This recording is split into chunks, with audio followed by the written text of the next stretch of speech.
Russia's deputy foreign minister and Washington's ambassador to Moscow discussed bilateral issues at a meeting Monday. This according to Russia's foreign ministry in a statement. The United States believes Ukraine can win the war against Russia if it has the right equipment, Pentagon Chief Lloyd Austin said Monday, as Moscow announced a ceasefire in the besieged city of Mariupol to evacuate civilians. After a secretive visit to Kyiv, top American officials are pledging to help Ukraine win its war against Russia. The AP's Jennifer King reports. U.S. Secretary of State Antony Blinken says Russia is failing in its war in Ukraine after he and Defense Secretary Lloyd Austin met with President Zelensky for 3 hours in the Ukrainian capital. A sovereign, independent Ukraine will be around a lot longer than Vladimir Putin's on the scene. The U.S. announced a new surge of military and diplomatic aid. Austin told reporters Zelensky is committed to winning the fight. The first step in winning is believing that you can win. And so they believe that we can win.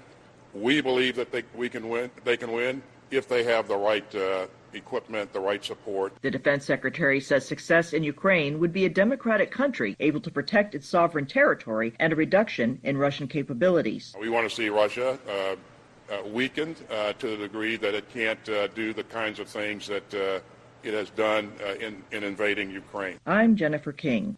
China's capital, Beijing, has begun mass testing and shutting down residential and business districts amid a new outbreak of COVID-19.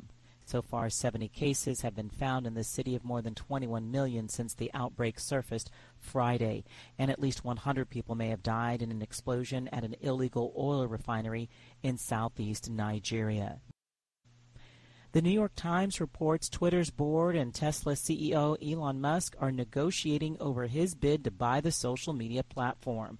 VOA's Tommy McNeil has more. Musk said last week that he had lined up $46.5 billion in financing to buy Twitter, putting pressure on the company's board to negotiate a deal. The Times cited people with knowledge of the situation who it did not identify. It said the two sides were discussing details, including a timeline and fees if an agreement was signed and then fell apart.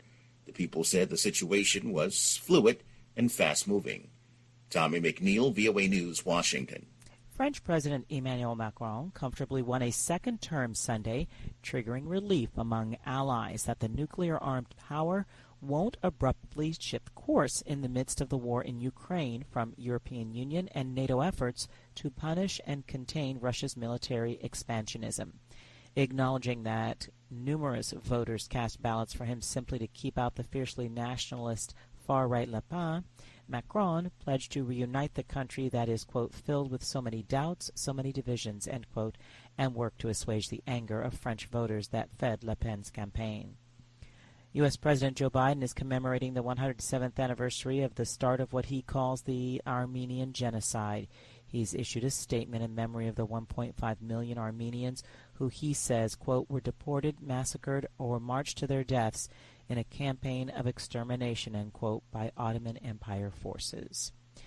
A popular U.S. comedian has been presented with the Kennedy Center's Mark Twain Prize for American Humor.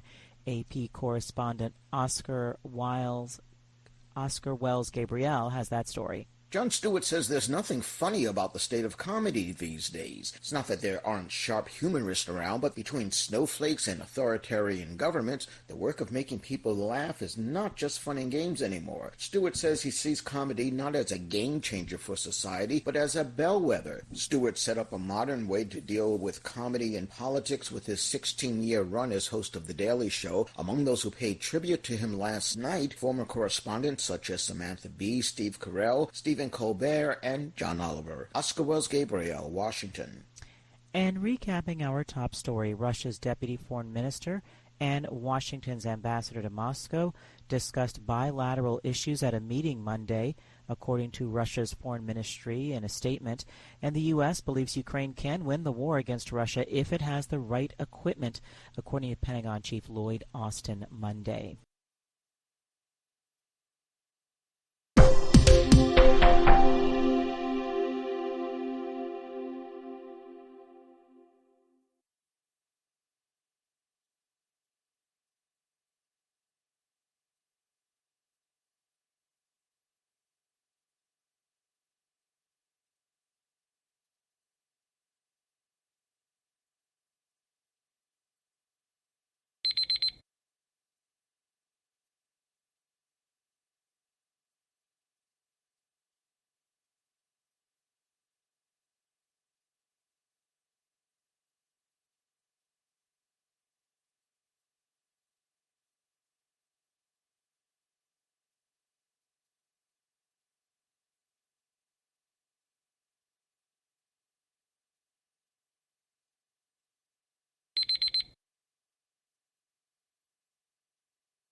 Hi, thank you for watching. I hope the videos are useful for you. Please subscribe to my channel using the button below.